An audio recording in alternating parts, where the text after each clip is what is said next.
Hello friends, मी Vishakha. Global online मराठीमध्ये आपल्या सर्वांचं स्वागत आहे.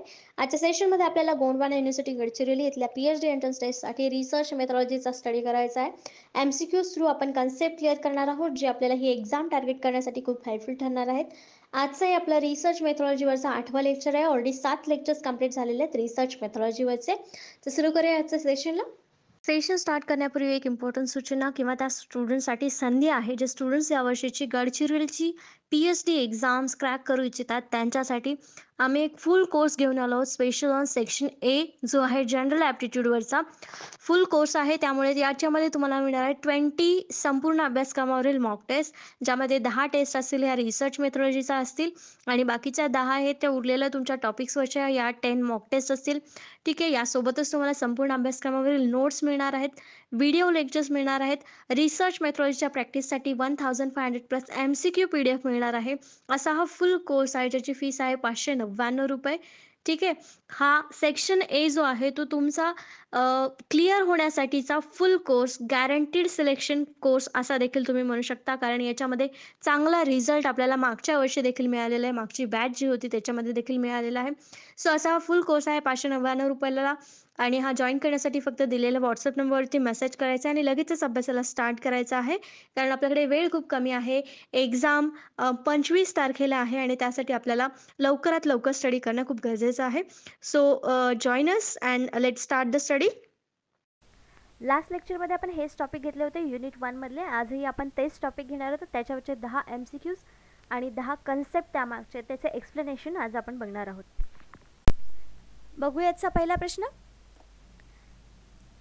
And inductive theory is one that. प्रेरक सिद्धांत एक आहे की. काल आपण इंडक्टिव्ह आणि डिडक्टिव्ह रिझनिंगचे 2 मेथड्स किंवा पद्धती बघितल्या होत्या, 2 अप्रोचेस बघितले होते, ज्याच्यामध्ये आपल्याला माहिती आहे डिडक्टिव्हमध्ये आपण जनरलपासून मोर स्पेसिफिकपर्यंत जातो आणि इंडक्टिव्हमध्ये आपण स्पेसिफिकपासून जनरल थेरीजपर्यंत जातो. तर मग आपल्याला इथे ऑप्शन्सपैकी सांगायचं आहे की इंडक्टिव्ह थेरी यापैकी कुठली आहे ऑप्शन्सपैकी. मग ऑप्शन्स दिलेले आहेत. Involves testing and explicitly defined hypothesis. स्पष्टपणे परिभाषित गृहीतकांचे परीक्षण करण्यास सामील आहे. Does not allow to for finding to feedback in to the stock of knowledge. ज्ञानाच्या साठ्यात निष्कर्षांना परत पोहोचण्याची परवानगी देत नाही. Uses quantitative methods whenever possible. जेव्हा शक्य असेल तेव्हा प्रेरणात्मक पद्धती वापरतात. D allows theory to emerge out of data. सिद्धांत डेटामधून बाहेर येण्यास अनुमती देते. स्पेसिफिकमधून जनरल. तर इथं आपला इंडक्टिव्ह थेरी मिळते आहे. म्हणजे आपल्याला ऑप्शन डी मध्ये इथे आपल्याला करेक्ट आन्सर मिळतं आहे की सिद्धांत डेटामधून बाहेर येण्यास अनुमती देते. म्हणजे डेटा जो आपण गोळा केलेला आहे त्याच्यातून मोर स्पेसिफिक थेरी निर्माण होते. इंडक्टिव्ह थेरी इथे आपल्याला दिसते. म्हणून आपलं करेक्ट आन्सर इथे आहे D allows theory to emerge out of data. त्याचं एक्सप्लेनेशन कसं असेल आपण बघूया. In logic, we often refers to the two broad methods of reasoning as the deductive and inductive approaches. जे आपण बघितले ते deductive and inductive approaches. Deductive reasoning works from more general to the more specific, general to specific. Inductive reasoning works the other way, moving from specific observation to the broader generalization of theories. जसे की आपल्याला क्वेश्चनमध्ये विचारलं, म्हणजे जे options correct आलं होतं आपलं त्याच्यामध्ये डेटामधून आपण थेअरी काढणार आहोत, म्हणजे मोर स्पेसिफिक जनरलायझेशन करणार आहोत डेटामधून. मग इथं आपलं काय असणार आहे, इंडक्टिव्ह रिझनिंग असणार आहे. इंडक्टिव्ह थेअरी आपल्याला काढायची होती क्वेश्चनमध्ये आणि ते आपल्याला चौथ्या ऑप्शनमध्ये क्लिअरपणे मिळालं होतं. म्हणून आपला चौथा ऑप्शन जे होतं डी ते करेक्ट आन्सर होतं. नेक्स्ट क्वेश्चन बघू याचा सेकंड नंबरचा. What is the epistemological position held by the पॉझिटिव्हिस्टद्वारे तात्विक स्थिती याला काय म्हणतात किंवा ज्ञानमीमांसा स्थितीला काय म्हणतात. तर एपिस्टेमॉलॉजी म्हणजे काय आपण सुरुवातीला समजून घेऊया. एपिस्टेमॉलॉजी म्हणजे एखाद्या ज्ञानावरती, म्हणजे एखाद्या विषयी खूप बेसला जाऊन आपण आणखीन माहिती घेतो किंवा ते त्याचा सोर्स शोधतो किंवा त्याच्याबद्दल आणखीन माहिती मिळवण्यासाठी प्रयत्न करतो, त्यालाच आपण एपिस्टेमॉलॉजी असं म्हणू शकतो. तर त्या एपिस्टेमॉलॉजीचं पोझिशन पॉझिटिव्हिस्ट जे आहेत त्यांचं काय म्हणणं आहे किंवा त्याला काय म्हणतात हे आपल्याला सांगायचं आहे. ऑप्शन्स आहेत. There is no substitute for in depth hermeneutic understanding of society. समाजाचा सखोल हार्मोनेटिक समजण्याला पर्याय नाही. Scientific research should be based on value free empirical observation. वैज्ञानिक संशोधन मूल्यमुक्त अनुभवजन्य निरीक्षणावर आधारित असावे. Events and discourages in social world prevents us from having direct knowledge of natural order. सामाजिक जगातील घटना आणि प्रवचन आपल्याला नैसर्गिक ऑर्डरचे थेट ज्ञान घेण्यापासून प्रतिबंधित करतात.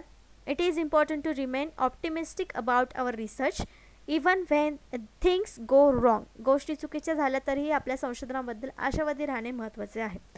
तर यापैकी कुठली गोष्ट आपल्याला जास्त पॉझिटिव्ह वाटते आहे, तर तेच आपल्या पॉझिटिव्हिस्टचं म्हणणं आहे किंवा त्यांचं पोझिशन जे आहे तीच आहे. तर यामधलं बी ऑप्शन जे आहे ते आहे scientific research should be based on value free empirical observation. म्हणजे मूल्यमुक्त असावा आणि अनुभवजन्य निरीक्षणावर आधारित असावं. त्यातूनच आपल्याला योग्य माहिती मिळेल आणि जे आपल्याकडे ऑलरेडी माहिती आहे त्याच्यावरचा आणखीन क्लिअर नॉलेज आपल्याला मिळेल. मग ऑप्शन बी जे आहे तेच आपलं करेक्ट आन्सर आहे की scientific research should be based on value free empirical observation. तर what is epistemological position held by positivist? That is scientific research should be based on value free empirical observation. तर हे आपल्याला सतत लक्षात राहावं म्हणून मी हे वाक्य 2-3 वेळेस रिपीट करते की आपल्याला कुठली पॉझिटिव्हिस्ट पोझिशन हेल्ड केली जाते एपिस्टेमॉलॉजिकलमध्ये. तर ही आपलं करेक्ट आन्सर इथे बी ऑप्शन आहे. Epistemology in business research as a branch of philosophy deals with the source of knowledge. तर epistemology म्हणजे काय? The source of knowledge थोडक्यात आपण म्हणू शकतो. Specifically, epistemology is concerned with possibilities, nature, sources and limitation of knowledge in field of study. Alternatively, epistemology can branded as study of criteria by which researchers classifies what does and does not constitute to the knowledge. In simple words, epistemology focuses on what is known to be true. It is way of thinking opposite to ontology. तर इथे epistemology म्हणजे काय सांगितलेलं आहे त्यांनी की हे nature आहे, शक्यता आहे, सोर्सेस आहेत, लिमिटेशन आहे. कशाचं? तर नॉलेजचं. मी सुरुवातीला सांगितलं की एपिस्टेमॉलॉजी म्हणजे नॉलेजच्याच रिलेटेड ही एक कन्सेप्ट आहे की त्याच्यावर आपण जास्तीत जास्त सर्च करणं, त्याच्यावरती खोलात जाऊन विचार करणं किंवा त्याच्याबद्दलची नवीन कन्सेप्ट पुढे आणणं, नवीन नॉलेज त्याच्यामध्ये ॲड करणं एखाद्या स्पेसिफिक कन्सेप्टवर किंवा त्याच कन्सेप्टवर, तेव्हा त्याला आपण एपिस्टेमॉलॉजी असं म्हणतो. नेक्स्ट क्वेश्चन बघतो आपण 3rd नंबरचा. The interpretivist view of social sciences is that. सामाजिक शास्त्राचे दुभाषिक मत असे आहे की जसं आपण एका लेक्चरमध्ये बघितलं होतं की नॅचरल सायन्स आणि सोशल सायन्स हे 2 प्रकार आहेत सायन्सचे. तर त्याच्यामध्ये सोशल सायन्स म्हणजे सामाजिक शास्त्राचं दुभाषिक मत काय आहे ते आपल्याला ऑप्शन्सपैकी निवडायचं आहे, ऑप्शन्समधून सांगायचं आहे. तर आपल्या ऑप्शन्स आहेत A. Their subject matter is fundamentally different to that of the natural science. त्यांचे विषय मूलभूत विज्ञानापेक्षा भिन्न आहेत. We should aim to achieve the interpretive understanding of social action. सामाजिक क्रियेचे व्याख्यात्मक आकलन साध्य करण्याचे आपले लक्ष आहे. It is important to study the way people make sense of their everyday worlds. लोक आपल्या दैनंदिन जगाविषयी ज्या पद्धतीने अर्थ काढतात त्याचा अभ्यास करणे महत्त्वाचं आहे. तर यापैकी कुठला ऑप्शन आपल्याला, आणि चौथा आहे ऑल ऑफ द अबोव वरील सर्व. तर सामाजिक शास्त्रामधलं कुठली गोष्ट याच्यामध्ये आपल्याला सगळ्यात जास्त महत्त्वाची वाटते आहे? तर यामध्ये सगळ्याच गोष्टी ज्या आहेत त्या महत्त्वाच्या आहेत सामाजिक शास्त्रामध्ये. तर यामध्ये दुभाषिक मत आहे असं म्हटलं जातं किंवा ह्या ज्या गोष्टी आहेत तिन्ही गोष्टी या सोशल सायन्ससाठी आवश्यक आहेत. मग आपलं करेक्ट आन्सर इथलं कुठलं असणार आहे? D. All of the above वरील सर्व ज्या गोष्टी आहेत त्याच्यामध्ये दुभाषिक मत आहे सामाजिक शास्त्राविषयी. तर त्या क्वेश्चनचं आपण एक्सप्लेनेशन समजून घेऊया की डी का आला किंवा त्याचे तिन्ही पॉईंट आपल्याला बरोबर का आहेत, दुभाषिक का आहेत. All of this answer reveals something about the interpretive view of social science. तर दुभाषिक मत जे आहे त्याच्याबद्दल काहीतरी ते सगळेच ऑप्शन्स आपल्याला सांगत आहेत. प्रत्येकजण प्रत्येक स्टेटमेंट त्याच्यातलं आपल्याला सोशल सायन्स म्हणजे सामाजिक शास्त्राच्या दुभाषिक मताबद्दल सांगत आहे. The approach is based on reaction of positivism insisting people are not objects. तर लोक जे आहेत सोशल सायन्समध्ये लोकांचा अभ्यास केला जातो, तर ते लोक जे आहेत ते वस्तू नाही आहेत किंवा त्यांचा वापर नॅचरल सायन्सच्या मेथोडॉलॉजी पद्धती वापरून केला जाऊ शकत नाही. त्यांच्यासाठी ते वेगळीच पद्धती वापरली जाते सोशल सायन्समध्ये त्यांचा अभ्यास करण्यासाठी. Most social phenomena are produce through human interaction. म्हणजे नवीन वस्तू किंवा नॉलेज जे आहे सोशल सायन्समधलं ते त्यांच्याशी इंटरॅक्शन करून किंवा त्यांच्याशी बोलून मगच काढलं जातं. तर हे आपल्याला या क्वेश्चनमध्ये किंवा या ऑप्शन्समध्ये दिसतं आहे की हे तिन्ही जे ऑप्शन्स आहेत ते करेक्ट आहेत. त्याच्यामध्ये दोन्हीमध्ये दुभाषिक मत आपल्याला दिसतं आहे. म्हणून करेक्ट ऑप्शन आपल्याला होतं D. All of the above. Next question आहे 4th नंबरचा. The qualitative research strategy places of value on गुणात्मक संशोधन धोरण यावर मूल्य ठेवते, म्हणजे यावरून मूल्य त्याचं निर्धारण करते क्वालिटेटिव्ह रिसर्चचं. कशावरून? आपले ऑप्शन्स आहेत using numbers, measurements and statistical techniques, संख्या मोजमाप आणि संख्याशास्त्रीय तंत्रे वापरणे. Generating theories through inductive research about social meaning, सामाजिक अर्थांबद्दल प्रेरक संशोधनाद्वारे सिद्धांत निर्माण करणे. Conducting research that is very high quality, अत्यंत उच्च गुणवत्तेचे संशोधन करत आहे. आणि D all of the above वरील सर्व. तर क्वांटिटेटिव्ह रिसर्चची स्ट्रॅटेजी आहे ते म्हणजे मूल्य गुण जे म्हणतात आपण ते या रिसर्चचे कशावरून कळतात, तर आपला ऑप्शन्स इथं दिलेले आहेत आणि त्याचं करेक्ट आन्सर आहे B, generating theories to inductive research about social meaning. का बी आन्सर आलं? कारण क्वांटिटेटिव्हमध्ये जे नंबर्स येतात ते क्वांटिटेटिव्हमध्ये येतात, क्वालिटेटिव्हमध्ये नाही, म्हणून आपलं ऑप्शन ए कट झालं. डी त्यातलं ए नाही आहे म्हणजे डी ऑप्शन आपलं नक्कीच नसणार आहे, म्हणजे ए आणि डी ऑप्शन्स कट झाले. सी आणि बीमध्ये करेक्ट आन्सर बी आला, कारण conducting research that is very high quality, अत्यंत उच्च गुणवत्तेचे संशोधन करणं म्हणजे ते मूल्य किंवा त्याची चांगली क्वालिटी आहे किंवा व्हॅल्यू आहे क्वालिटेटिव्ह रिसर्चची असं आपण म्हणू शकत नाही. मग इथे gathering theories through inductive research about social meaning, सामाजिक अर्थाबद्दल प्रेरक संशोधनाद्वारे सिद्धांत निर्माण करणे हेच आपलं इथे करेक्ट आन्सर असू शकतं. गुड व्हॅल्यू किंवा धोरण जे आहे ते याच्यावरतीच आपल्याला दिसतंय क्वालिटेटिव्ह रिसर्चचं, म्हणून आपला ऑप्शन बी बरोबर आहे. We expect all research to be carried out according to the highest quality standards, tested for the validity, reliability and subjected to the ethical consideration. तर आपण प्रत्येक रिसर्च जे आहे त्याच्यामध्ये हायेस्ट स्टँडर्ड म्हणजे उच्च दर्जा आणि क्वालिटी त्याची चांगली असावी हे एक्सपेक्ट करत असतो किंवा धारणा करत असतो, ज्याच्यामध्ये वैधता असली पाहिजे, विश्वसनीयता असली पाहिजे, या तर आपण सगळ्याच रिसर्चमधून एक्सपेक्ट करत असतो, सगळ्याच संशोधनामधून एक्सपेक्ट करत असतो.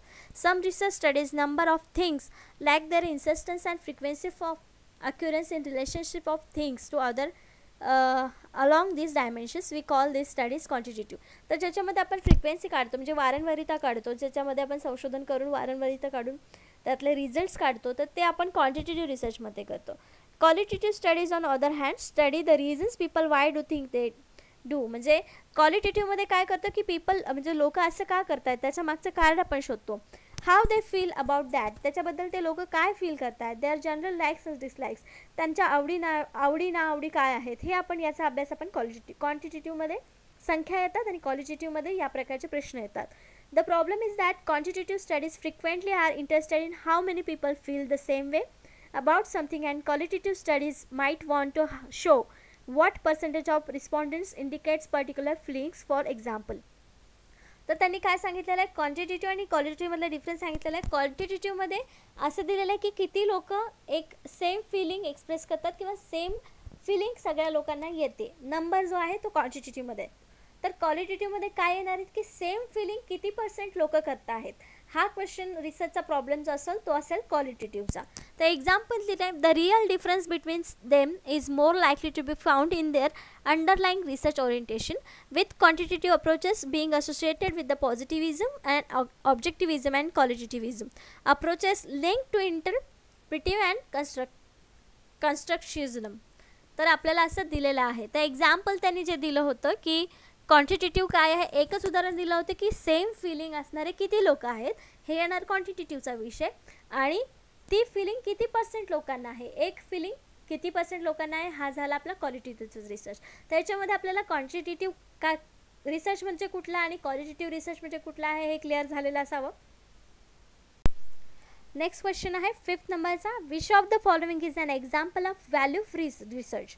खालीलपैकी कोणते मूल्यमुक्त संशोधनाचे उदाहरण आहेत. लास्ट क्वेश्चनमध्ये आपण एक बघितलं आहे की मूल्यमुक्त संशोधन असावं, एक्सपिरियन्स बेस म्हणजे ऑब्झर्वेशन बेसवर रिसर्च असावं. तर तेच व्हॅल्यू फ्री रिसर्चचं उदाहरण कोणतं आहे ते आपल्याला सांगायचं आहे. ऑप्शन्स दिलेले आहेत, कॉन्शियस पार्शलिटी, जाणीव पक्षपात, सिम्पथी फॉर द अंडरडॉगसाठी सहानुभूती, अनस्ट्रक्चर्ड इंटरव्ह्यूइंग, रचना नसलेली मुलाखत. व्हॅल्यू फ्री रिसर्च काय असेल यातलं उदाहरण द्यायचं आहे. त्याचं करेक्ट आन्सर जे आहे ते आहे D, none of the above वरीलपैकी काहीही नाही.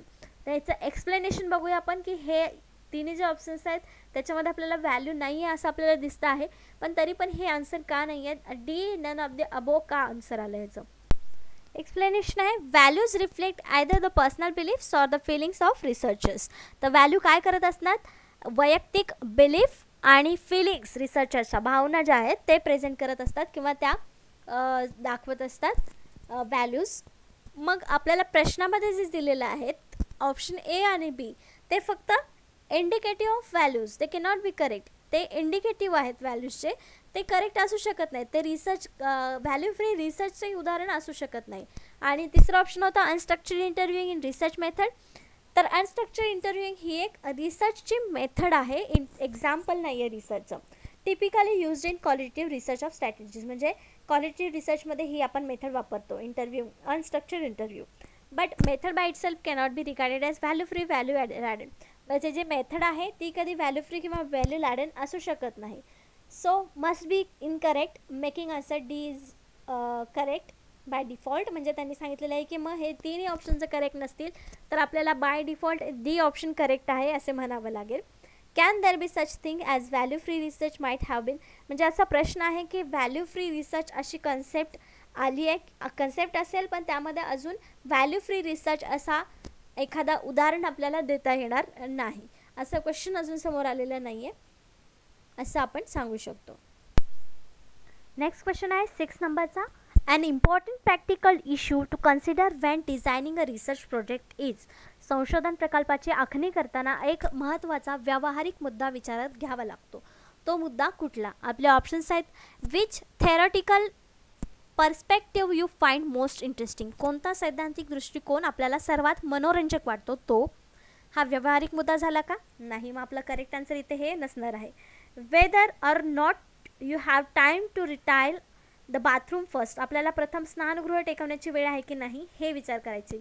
हा महत्त्वाचा मुद्दा आहे का संशोधन प्रकल्पाची आखणी करताना? नाही.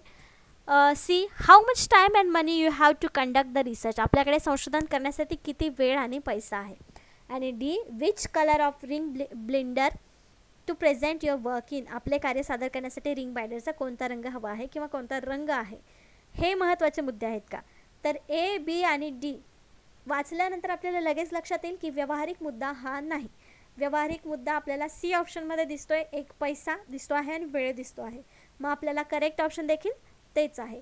How much time and money you have to conduct हा विचाराचा मुद्दा जो आहे तो आपल्याला संशोधन प्रकल्पाची आखणी करताना लक्षात ठेवावा लागतो. हा एक महत्त्वाचा मुद्दा आहे, म्हणून आपलं करेक्ट आन्सर इथं सी आलेला आहे. तर त्याचा आन्सर हे कसं आलं आपण एक्सप्लेन करूया.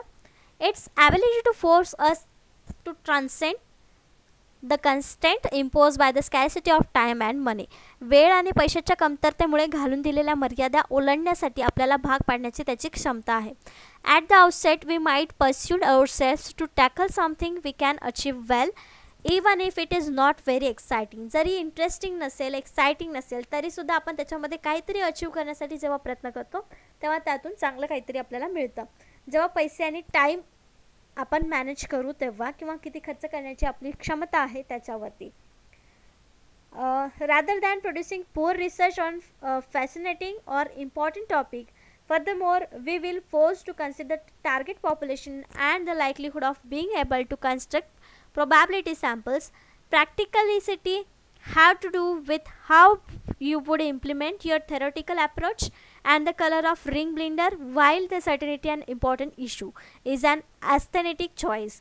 म्हणजे आपल्याला इथे सांगितलेलं आहे की जिथं रंग वगैरे विचारतात तर ते जे आहे ना, तर तो रंग वगैरे जे सौंदर्य म्हणजे खुलवण्यासाठी किंवा सजावटीसाठीचा आहे. पण सर्वात पहिला जो पॉईंट आहे आपल्याला संशोधनाचा आराखडा तयार करण्यासाठी लागणार आहे तो आपल्याला टाईम किती आहे, आपण त्याच्यासाठी टाईम किती देणार आहे आणि मनी किती लागणार आहे, हा व्यावहारिक मुद्दा आपल्याला तिथे लक्षात घेतला पाहिजे.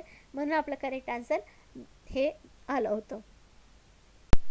नेक्स्ट क्वेश्चन आहे 7th नंबरचा.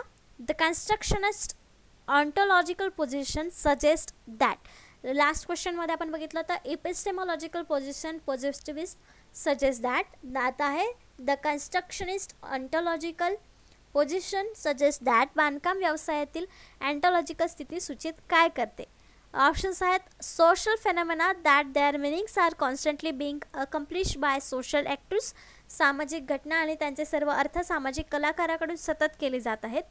Individuals are born into the world of rule and structures that they cannot change. व्यक्ती आणि नियम संरचना जगात जन्माला येतात ज्या त्यांना बदलू शकत नाहीत. Building and construction work present an ideal opportunity to exercise the sociological imagination. इमारत बांधकाम कार्य समाजशास्त्रीय कल्पनाशक्तीचा उपयोग करण्याची एक उत्तम संधी आहे. Social facts and objects have an external reality independently of the people who perceive them. सामाजिक तथ्य आणि वस्तूंचे बाह्य वास्तव आहे जे स्वतंत्रपणे समजतात अशा लोकांचे असते. तर नेमकं बांधकाम व्यवसायातील अँटॉलॉजिकल स्थिती सूचित काय करतं? तर आपल्या इथे करेक्ट आन्सर आहे A. Social phenomena and their meanings are constantly being accomplished by the social actors. सामाजिक घटना आणि त्यांचे अर्थ सामाजिक कलाकाराकडून सतत केले जात असतात हे आपल्याला इथे सूचित करते. तर ऑन्टॉलॉजी म्हणजे काय? The science of or study of being and it deals with the nature of reality.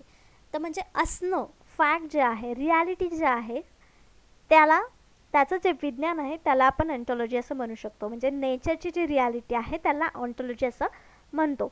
ऑन्टॉलॉजी is a system of beliefs that reflects and interpretation by the individuals about the what constitutes a fact. म्हणजे जे काय fact आहे त्याच्याबद्दलचे जे विश्वास आहे, त्याच्याबद्दलचे जे knowledge आहे, त्या सर्वाला आपण ऑन्टॉलॉजी असं म्हणू शकतो किंवा ऑन्टॉलॉजी असं म्हणतात. The two main ontological positions in the social sciences are objectivism and constructivism. तर मेन दोन पोझिशन्स आहेत ऑन्टॉलॉजीमध्ये, ते आहेत ऑब्जेक्टिव्हिझम आणि कन्स्ट्रक्टिव्हिझम. whereas the first considers social phenomena to exist independent of people somehow. The second position considers them as a product of social interaction in the constant state of revision. तर अशा प्रकारे ऑन्टॉलॉजी आपण समजून घेऊ शकतो आणि त्यातले मेन दोन पॉईंट आहेत जे ऑब्जेक्टिव्हिझम अँड कन्स्ट्रक्टिव्हिझम पोझिशन आहेत ह्या दोन ऑन्टॉलॉजीमधल्या. आणि अँटॉलॉजी म्हणजे फॅक्ट आणि फॅक्टचा अभ्यास, फॅक्टबद्दल जे नॉलेज आपण घेतो त्याला अँटॉलॉजी म्हणतात किंवा त्याच्यामध्ये आपण अभ्यास करत असतो. नेक्स्ट क्वेश्चन आहे 8 नंबरचा. Which of the following is an ontological question. तर अँटॉलॉजीवरचाच प्रश्न आपल्याला आता आलेला आहे की अँटॉलॉजी म्हणजे काय आपल्याला समजलं, तर त्याच्यावरचा प्रश्न कसा असू शकतो ते आपल्याला ऑप्शन्समधून सांगायचं आहे. पुढीलपैकी कोणता अँटॉलॉजिकल प्रश्न आहे? ऑप्शन्स आहेत should I use questionnaire or interviews in my project. मी माझ्या प्रकल्पात प्रश्नावली किंवा मुलाखती वापरू. What can be consider acceptable forms of knowledge. ज्ञानाचे स्वीकार्य प्रकार मानले जाऊ शकतात कोणते? How long is it since I last visited the dentist. मी दंतचिकित्सास अंतिम वेळी भेट दिली तेव्हापासून किती काळ आहे? Do social entities have an objective reality external to the social actors. सामाजिक कलाकारांना वस्तुनिष्ठ वास्तविकता असते आणि सामाजिक कलाकारांना ते बाह्य असतात. तर हे आपले ऑप्शन्स आहेत, क्वेश्चनमध्येच आपले ऑप्शन्स आहेत. आणि तर आपल्याला याचं करेक्ट ऑप्शन सांगायचं आहे. करेक्ट आन्सर याचं आहे ते आहे डी. कारण त्याच्यामध्ये आपल्याला आपण बघितलं की ऑन्टॉलॉजी म्हणजे काय, फॅक्ट, आणि फॅक्टवरती रियालिटी आपल्याला प्रश्न विचारलेले असतात. मग याच्यावरती आपल्याला काय विचारलेलं आहे? Reality. Do social entities have an objective reality external to social actors. याच्यामध्ये या प्रश्नामध्ये आपल्याला मिळतं आहे काहीतरी रियालिटी जे आहे त्याच्यावरती प्रश्न विचारलेला आहे किंवा त्यातून जे आन्सर मिळणार आहे ते रियालिटी असणार आहे. म्हणून इथे हा जो क्वेश्चन आहे तो आहे अँटॉलॉजिकल question.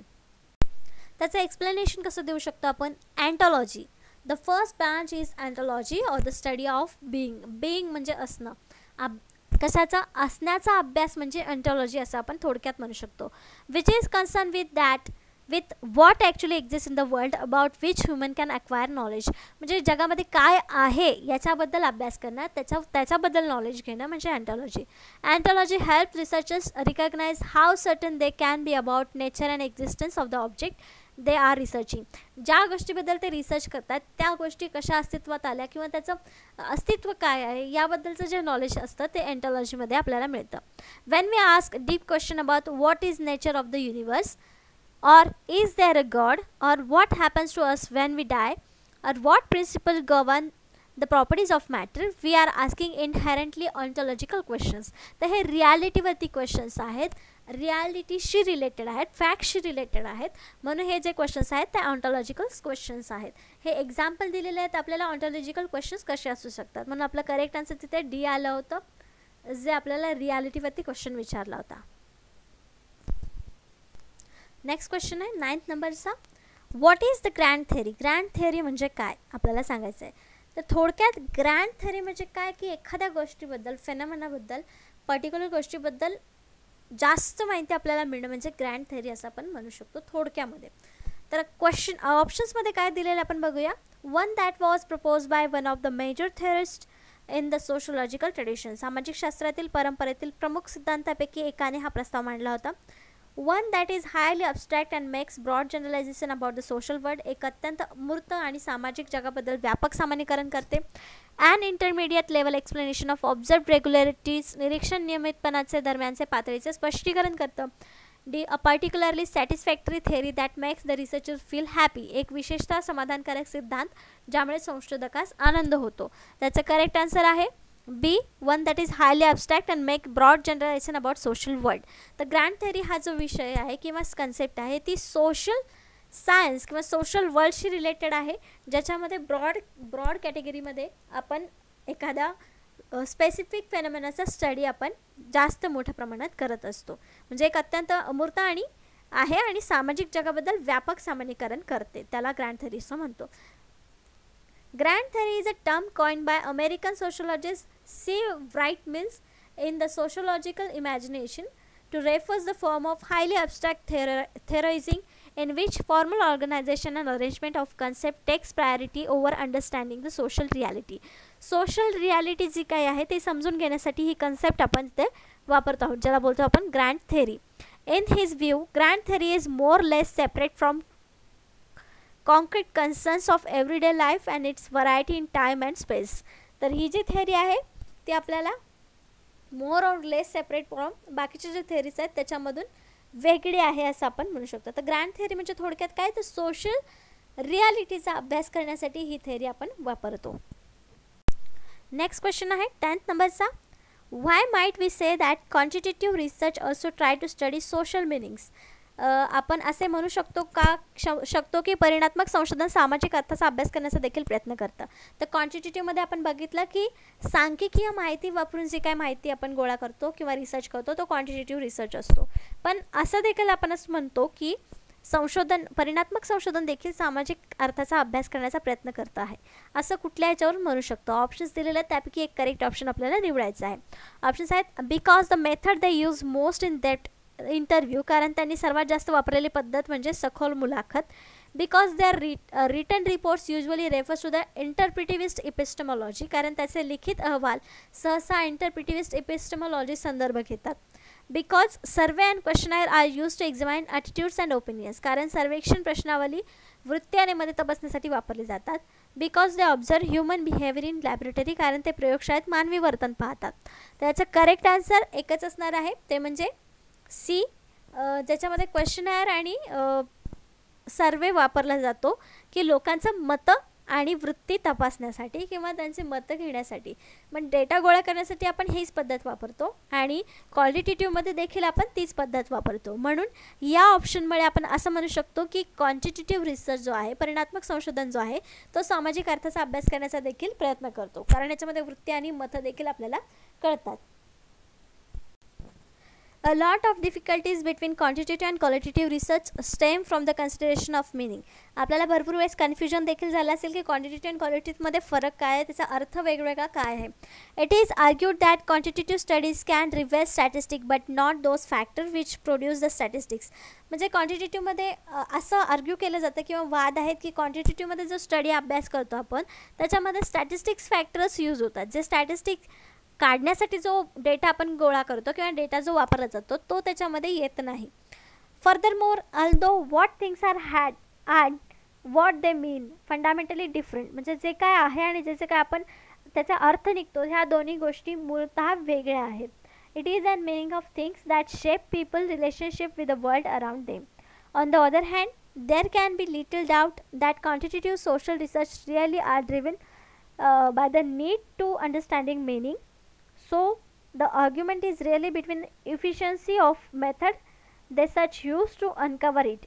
Questionnaires really do try find out the people attitude and opinions, even if the results are shows as number of people with a particular attitude rather than the reasons for the holding attitude. त्याच्यामध्ये आपल्याला काय सांगितलेलं माहिती आहे की questionnaire जे आपण use करतो आहोत त्याच्यामुळे खरंच क्वांटिटेटिव्ह रिसर्च जो आहे तो क्वालिटेटिव्ह रिसर्चची क्वालिटी घेऊ शकतो किंवा त्याच्यामध्ये ते एक्सप्लेन करण्याची ताकद त्या पद्धतीमुळे आहे किंवा क्वेश्चनायरमुळे आहे. तर अशा प्रकारे आजचे आपले 10 प्रॅक्टिस क्वेश्चन्स आणि 10 कन्सेप्ट ज्या आहेत त्या आपल्याला इथे झालेल्या आहेत. नेक्स्ट लेक्चरमध्ये आपण नेक्स्ट युनिटवरच्या नेक्स्ट कन्सेप्ट आणि नेक्स्ट प्रश्न बघणार आहोत. आजच्या सेशनसाठी थँक्यू.